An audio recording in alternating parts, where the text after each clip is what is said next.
I had sponsored Ethan Hunter for 7 years, and I had been in love with him for those same 7 years finally. He agreed to be with me. However, later on, I came to realize that he was in love with the girl he had grown up with, his childhood sweetheart. He had always harbored a deep resentment towards me, believing that I was throwing money at him and humiliating him. During the 10 years of our marriage, he treated me with extreme coldness. In the end, he simply moved out and started a new family with his childhood sweetheart, and I was left alone in the empty house, eventually passing away in melancholy. When I was reborn and found myself back on the very day, I decided to sponsor him. Ethan Hunter's childhood sweetheart threw herself into his arms and said to me excitedly, "Just because you're rich, you think you're so great? We don't care about your money." I smiled. "You're overthinking it. I'd rather burn this money than sponsor you too. Amara Collins, don't you just have a bit of filthy money? What makes you think that being rich gives you the right?" Lost in my thoughts, I still remember clearly why I had decided to sponsor him in the first place. I had been in love with Ethan Hunter for 7 years.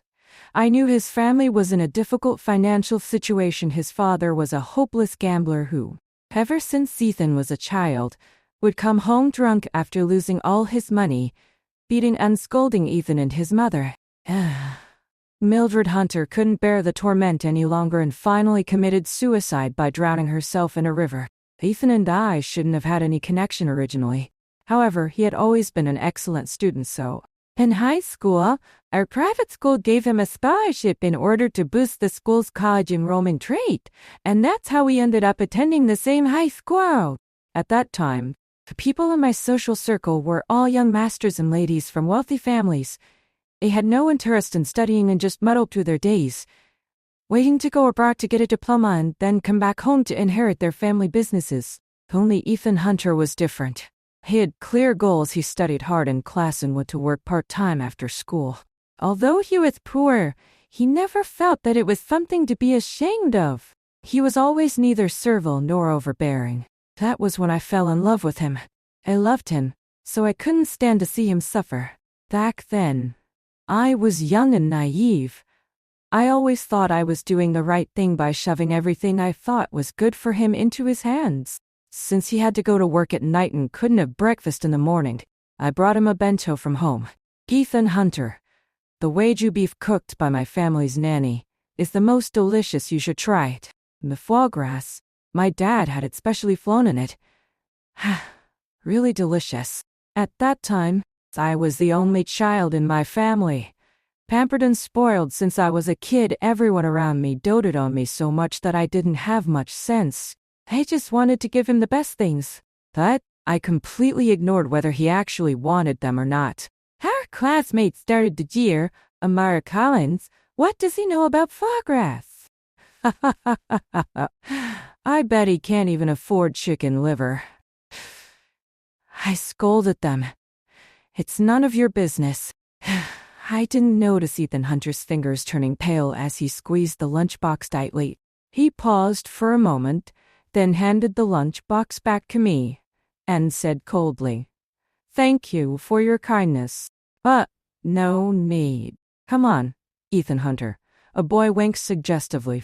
"If you get together with Amara Collins, you won't have to struggle for the rest of your life. Hurry up and latch onto her." "Yeah. And your dad can gamble as much as he wants. You won't have to worry about your tuition fees anymore." Everyone burst into laughter. I banged on the table and shouted, "Shut up, all of you." His application for the scholarship was turned down, and the quota for financial aid was taken away by classmates in our class who had connections in their families. At his worst, he could only buy a steamed bun in the cafeteria every day and then get some free soup to fill his stomach. I couldn't stand it anymore and offered to sponsor him, but he refused. He worked 3 part-time jobs a day and even fainted on the road eventually. When I couldn't hold back any longer, I grabbed him and insisted on giving him the money. "Ethan Hunter, why don't you want my money? You're exhausting yourself like this.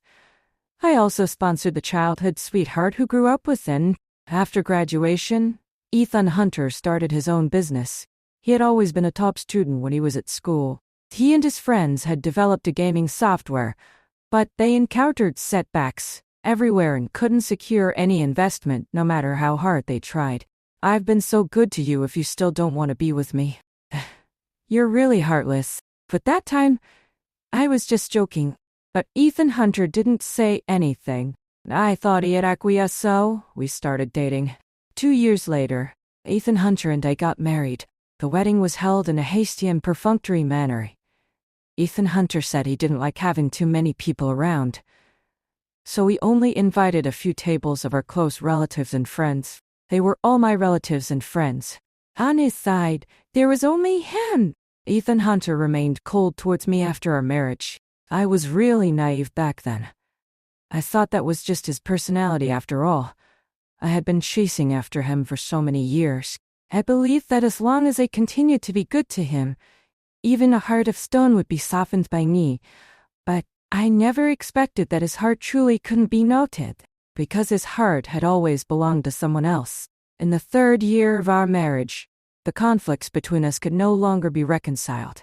I couldn't bear his daily coldness anymore, so I questioned him if he liked his childhood sweetheart. He just stared at me coldly and remained silent when I pushed him too hard. He simply slammed the door and left. I was driven more and more paranoid and crazy by his cold violence. As soon as he came back, I would question and scold him. During our most intense arguments, I would say things without thinking. If I had nothing else to use for revenge against him, the only thing I had was our marriage. I staked my whole life on taking revenge on him. I refused to divorce him no matter how much money he offered me. He had destroyed me, and I wouldn't let him have an easy life either. The woman he loved would always have to be the mistress who couldn't show her face in the open. Amara Collins? I suddenly came back to my senses and looked at Ethan Hunter beside me. A deep-seated hatred welled up from every part of my body. My heart almost exploded, and for a moment, I could barely stand. After I died, he finally got what he wanted, right? Perhaps. The way he treated me was exactly because he wanted to torture me to death as soon as possible. I still remembered that my medicine was suddenly replaced before I died when I asked the butler. He just said that it was replaced with a milder medicine. I didn't suspect anything. However, not long after taking that medicine, my health started to deteriorate in the end. I couldn't even sit up. Before long, I passed away. It was him, wasn't it? Who else could it be but him? Someone who hated me so much that he wanted me to die immediately. He wanted Isabella Foster to take my place. How vicious. I looked at Ethan Hunter and forcefully suppressed the urge to rush up and kill him. Before, I had never forced him in any way. Even when we got married, I didn't pressure him. I even asked him if he was willing to marry me if he wasn't. I said I could wait. Yet he hated me so much. Isabella Foster shouted at me, just like she did in my last life. Amara Collins, do you think you're so great just because you're rich? How dare you insult people like this? I looked at her. She was wearing a white dress, looking delicate and weak, like a little white flower. This was the woman Ethan Hunter loved. The one he was willing to help take my place, even if it meant killing me. It was the same in my last life. Ethan Hunter and I were having a normal conversation. I told him that if he felt uncomfortable, he could pay me back the tuition fees when he made money in the future, as if I had lent them to him. But Isabella Foster suddenly accused me of throwing money at people and said that I was humiliating Ethan Hunter later. During my arguments with Ethan Hunter, I gradually realized it turned out that he had always thought that I was using money to humiliate him. I suddenly felt it was ridiculous. Looking at Isabella Foster's protective attitude, I curled the corner of my mouth. You're overthinking it. I'd rather burn this money than sponsor you two. Ethan Hunter's face changed drastically. Isabella Foster's expression went blank for a moment. Didn't you think that my sponsoring you was an insult to you? We're all classmates. How could I insult you like that? Well, if that's the case, Forget it can just go back to working part-time. Isabella Foster's family situation was similar to Ethan Hunter's. Her father owed a lot of debts, and then she said with a lonely and envious tone, "We really don't belong to the same world." In the beginning of our marriage, there was actually a short period of harmony. At that time, his company was on the right track, and he got his first order. After the celebration party, he hugged me drunkenly and said with a smile, "Honey, what do you like? I'll buy it for you." I felt sorry for him, because I knew how hard it was for him to make money. I hugged him, feeling content. "It's okay. I'm really happy that you have this thought." But he wouldn't let it go. He stubbornly said, "I make money for my wife to spend. I'll buy you a bag. What kind of bag do you like?"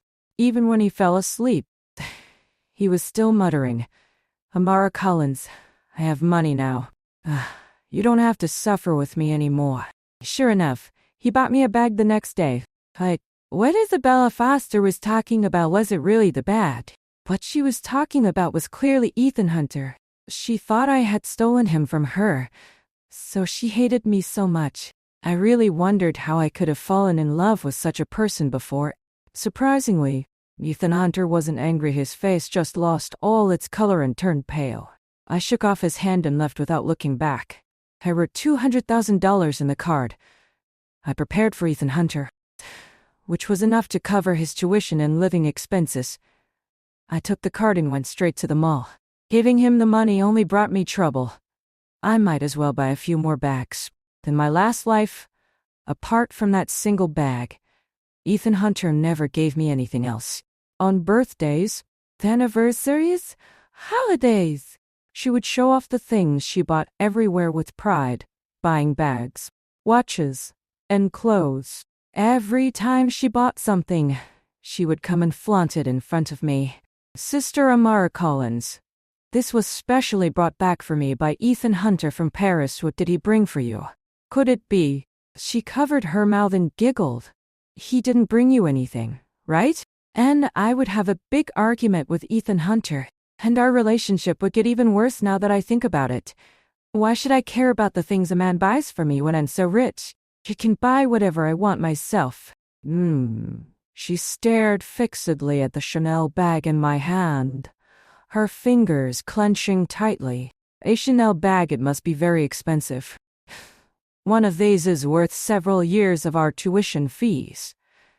She leaned close to Ethan Hunter and said deliberately, "We really don't belong to the same world." In the past, I would always try to defend myself when she said things like that. I was bad at arguing, and the more I tried to explain, the more unhappy Ethan Hunter would get. And now, to hell with it. I smiled slightly. "It seems that you're not only poor, but often not very smart. You just realizing this now? I live in a large flat in the city center, and you live in an old and shabby small apartment on the outskirts of the city. Of course, we don't belong to the same world." Isabella Foster's face turned green, and her features twisted for a moment. I walked up to her and said word by word, "Isabella Foster, you will never belong to the same world as me. Just be jealous until you die." Ethan Hunter. She quickly reacted and was about to act pitiful in front of Ethan Hunter. I sneered. "What else can you do besides hiding behind a man? You're like a filthy bug in the gutter. You don't need to look for Ethan Hunter. You are just the same. Equally disgusting." After scolding that wretched couple that day, I went home happily. It's not that I don't want to take revenge on them. I've always remembered the thing about being drugged in my last life. For one thing, the incident of being drugged hasn't happened yet in this life, and I don't have any evidence. I also wanted to buy a new dress. It turned out that it cost so much money. I swiped my WeChat Pay, Alipay, and bank card. That still couldn't scrape together enough. I even had to sell the iPhone you bought for me before to barely cover the tuition fee. I thought for a long time before remembering that, in my last life, before this happened, I saw that Ethan Hunter's phone was too old, so I gave him the latest iPhone. However, the next day, I saw that very phone in Isabella Foster's hands. I lowered my eyes and sneered. Really? Then you're really poor. But before I could take 2 steps, I was stopped by Isabella Foster. She was agitated and grabbed me, saying resentfully, Amara Collins, why don't you sponsor Ethan Hunter anymore? Do you know that she, PA, is the first in the major? If you've held back because of the tuition fee, can you bear the responsibility? I was taken aback at first, and then I was almost amused by her words. In my last life, I later figured out what kind of people they really were. They want other people's money, but are too proud to admit it. They bite the hand that feeds them while taking advantage of it. They're simply shameless to the extreme. What does it matter to me whether he's first or not? I shrugged. I'm not his father. How can you say that? Some classmates who knew us gathered around Isabella Foster became even more excited, and she even managed to squeeze out some tears, looking like a little white flower who refuses to bow down to the forces of evil. In the past, every time this happened, I would be angry and sad. I'd jump up and down arguing with her and then go back to my room and cry secretly. But now, things are different. I lifted my eyelids and looked at Ethan Hunter. Yes, she's right. I did scold her. However, to my surprise, Ethan Hunter wasn't angry at all. He lowered his head and spoke in a gentle, almost flattering tone. Then, she must have done something wrong to make you angry. Then he turned to Isabella Foster and said calmly, Amara Collins isn't an unreasonable person. You should apologize to her. I was stunned, and for a moment, I thought I was still dreaming. Isabella Foster was also dumbfounded. It took her a long time before her lips trembled slightly. Ethan Hunter, what did you say? Ethan Hunter's face turned cold. I said, apologize. Isabella Foster's eyes turned red, and she took a step back in disbelief. She gritted her teeth tightly and said with a sobbing voice, How could you do this? A fleeting thought flashed through my mind. Could it be that he was also reborn? But then I dismissed this idea. It's impossible. In my last life, Ethan Hunter hated me so much that he even drugged me to death. If he were reborn, he would definitely stay as far away from me as possible. The first chance he go, they must have some other sinister plan. I distanced myself and looked at him warily. Ethan Hunter seemed to be stabbed by my gaze. He looked at me with a hurt expression. Amara Collins, I know I was wrong before. Will you forgive me? You like me, don't you? Let's be together. I'll make up for all the things I owe you before. The more he spoke, the more excited he became. In the end, he stared at me intently, as if looking at a precious thing that he had lost and found again. His voice even had a hint of a choke. This is ridiculous. I couldn't help but clench my fists. In my last life, I chased after him so desperately and sacrificed my whole life just to hear such words from him. It's a pity that, until I died, I never heard him say that he liked me. In this life, now that I've really scolded and humiliated him as he sat, he's actually saying he likes me. Then what about all the things I sacrificed in my last life? A sarcastic smile tugged at the corner of my mouth that I said in disgust, Be with me. Ethan Hunter. Who do you think you are? You don't deserve to be with me. A single piece of my clothing is worth 3 years of your hard work. Ray, so full of yourself, what makes you think you can be with me? Since he thought I was humiliating him, then let him feel the real humiliation. Sure enough, Ethan Hunter's face turned pale. He said eagerly, I don't have money now, but will you wait for me? I'll have money in the future. He's not wrong about that. He will indeed be quite wealthy in the future. But what does it have to do with me? The hatred and disgust in my heart were almost overwhelming. I looked at him contemptuously and said, I smiled slightly. What's up? There's a party tonight, at the usual place. At 8 o'clock. You must come. After hanging up the phone, I thought for a long time before remembering that the usual place was a bar we used to go to often. A few of my childhood friends and I used to go there to have fun together. However, after being with Ethan Hunter, I didn't go out much. I used to be a domineering person, but for the sake of love, I completely gave up my edge. I stopped going to the mall and learned to visit street markets and bazaars for the first time. I no longer wore luxury goods and carefully selected some inexpensive clothes. I once loved him with all my heart and soul. When I arrived at the bar in the evening, Liam Anderson was very happy and kept persuading me to drink. He said he would teach Ethan Hunter a lesson for me. And he really went to find Ethan Hunter later. At that time, I had just found out that I was pregnant. The baby was conceived unexpectedly when Ethan Hunter came back drunk one time. I was overjoyed, thinking that having a baby would win back his heart, but later, Isabella Foster found out that I was pregnant. She deliberately came to my house to provoke me when I couldn't stand it anymore and wanted to slap her. Ethan Hunter came back. He grabbed my wrist and instinctively pushed me away. I was pushed down by him, and my stomach hit the corner of the table. There was immediate bleeding, and I was rushed to the hospital urgently. I was young and in good health at that time. Unlike later when I was on the verge of death, fortunately, the baby was saved. And Isabella Foster wouldn't let it go. She came to my house every day to scold me, and she even deliberately called me in the middle of the night, around 2 or 3 o'clock, to let me hear the sounds of her and Ethan Hunter being intimate. Ethan Hunter is panting and softly calling her, "Relax." My stomach churned, and I covered my mouth and ran to the bathroom, vomiting until I felt dizzy.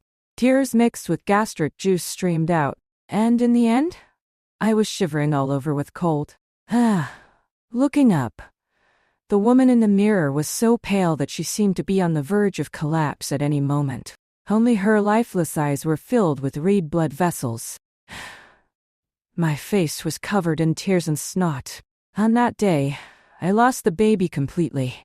I clinked glasses with Liam Anderson and drank it all in one gulp. After several rounds of drinking, Liam Anderson's face was flushed. He leaned close to me and whispered, "You're really not like that, Ethan Hunter, anymore?" Whenever Ethan Hunter treated me badly, he would immediately stand up for me. If I were to find someone in this life, I hope to find someone like him. Now I finally understand that sometimes love can't solve all problems. Ethan Hunter and I came from different backgrounds, received different educations, and had different conditions. Since we were young, we were not a good match in terms of social status. He grew up in such a family and had long since put up a wall of thorns around himself. He was short, sensitive, and both inferior and indifferent. I, on the other hand, was doted on in a loving family. Since I was a child, my family gave me the confidence to love someone with all my heart. But this also became the cause of my tragedy. I thought that as long as there was love, everything would be okay. I didn't know that a person like Ethan Hunter couldn't be softened just by my passionate love.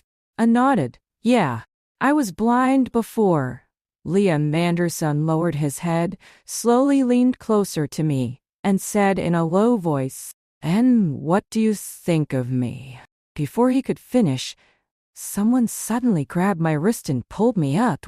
I was startled. When I turned around, I saw Ethan Hunter with an extremely ugly expression. "Let go."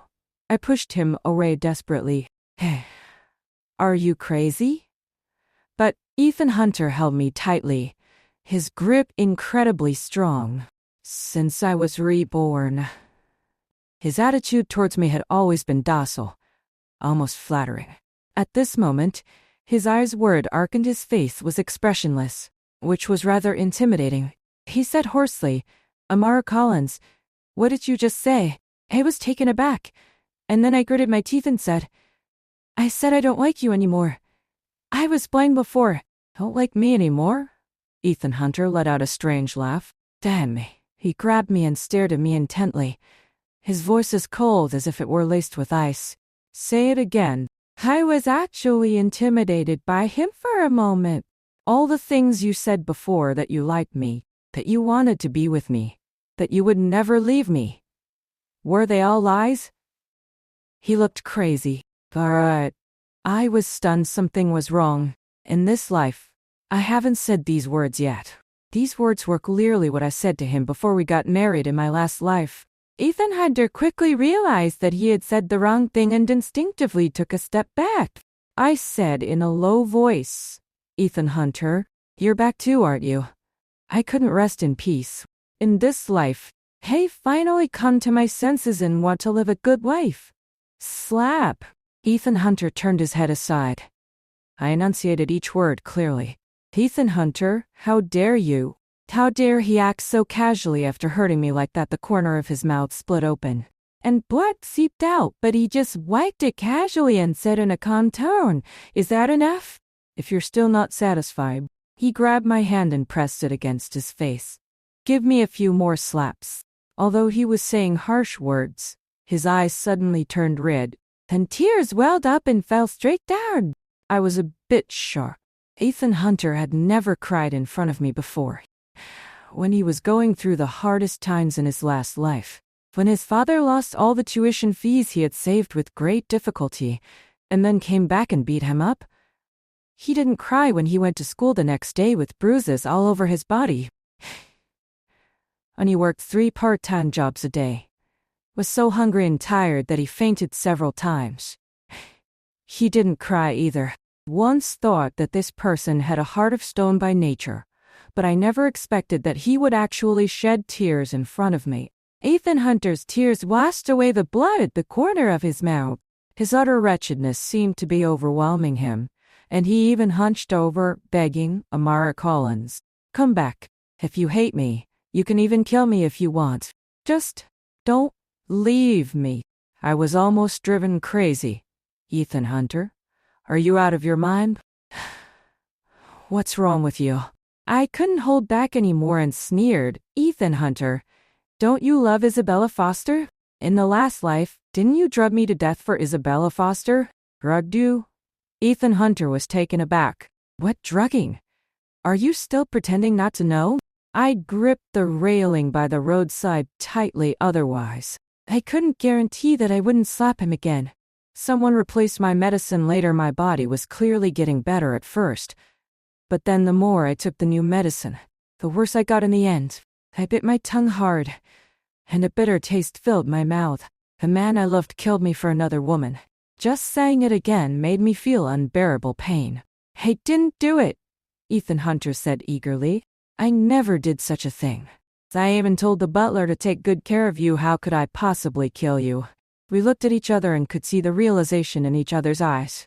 If it wasn't him, then the only other person who could have access to my medicine and wanted me dead, it could only be Isabella Foster. It turned out that Isabella Foster was the one who killed me. My heart was a maelstrom of emotions, yet I found it strangely easy to accept. It didn't matter who had killed me. Even if Ethan Hunter wasn't directly responsible, Isabella Foster had done it for him. He was still complicit. A bone-deep weariness seeped through me, love or hate. I was exhausted. All I wanted in this life was to stay far away and live in peace. The autumn rain hit without warning, pelting the ground. Ethan Hunter stood drenched, his face a mask of water. And was that blood? After a long silence, he croaked, "She got me drunk. It was only that once." I sneered wordlessly. His head bowed lower. "You were the only one I ever loved. I never cared about Isabella Foster." A cold voice sliced through the darkness. "Then what am I?" Isabella Foster emerged from the shadows, her old white dress clinging to her rain-soaked body. "Ethan Hunter," she said flatly, eyes wild. "If you love her, what am I?"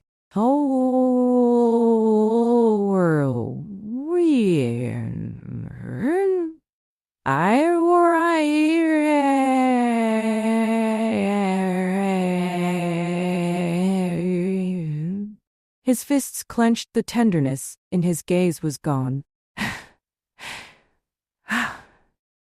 Isabella Foster clearly hadn't been reborn. She was the same venomous woman from my past. Since she hadn't tried to kill me yet, I had no grounds for revenge. Ethan Hunter seemed to understand, staying silent. Isabella Foster staggered. "You hate me? Ethan Hunter, how could you?" "Your lies drove us apart," he said icily. Lies? She laughed. Amora Collins? Her head tilted, all feigned innocence. You had everything, why couldn't you leave him to me? She rambled on without waiting for an answer. You were born lucky, beautiful, adored. People handed you whatever you wanted. With so many suitors, why did you have to steal him? As she stepped closer, I finally noticed the glint of a knife. The wet thought of metal piercing flashed round in the rain. Isabella Foster froze, staring at Ethan Hunter's bleeding chest. The police took her away. I turned to him. What now? He laughed bitterly.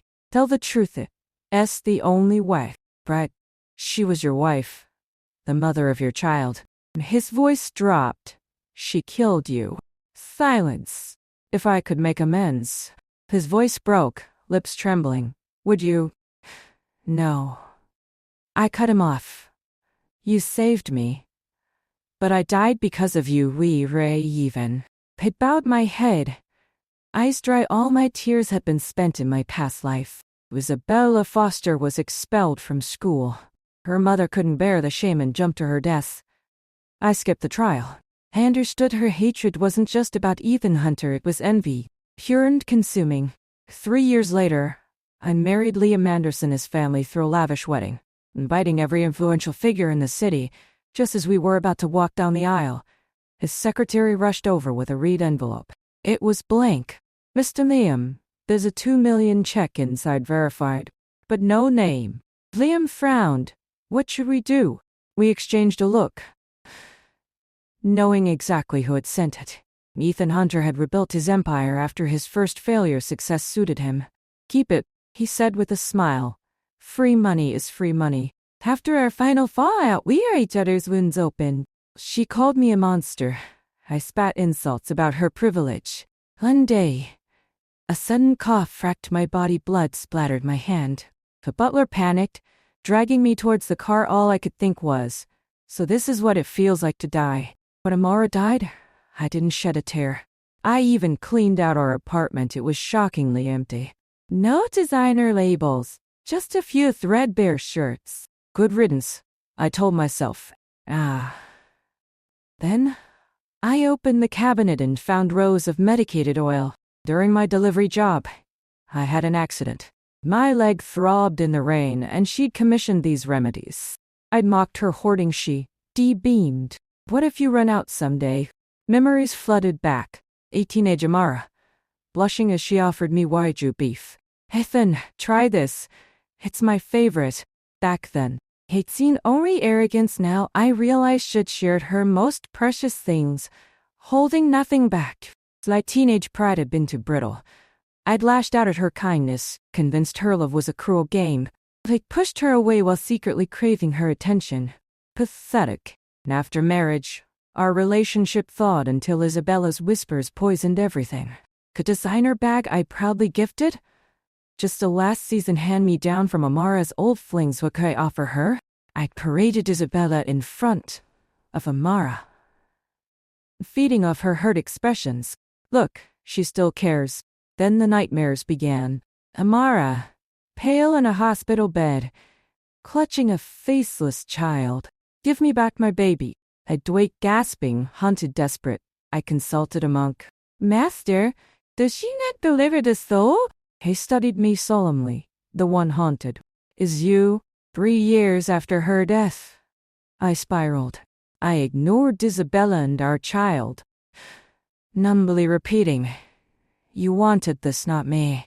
On Amara's birthday, we're swallowed to bottles of pills, slitting my wrist for good measure. As pain faded, a warm breeze brushed my face. Sunlight birdsong. Ice-soft hands slipped into mine. 20-year-old Amara grinned down at me. It took you long enough. I stared, vision blurring. Then I pulled her close, squeezing until she yelped. Easy, you're hurting.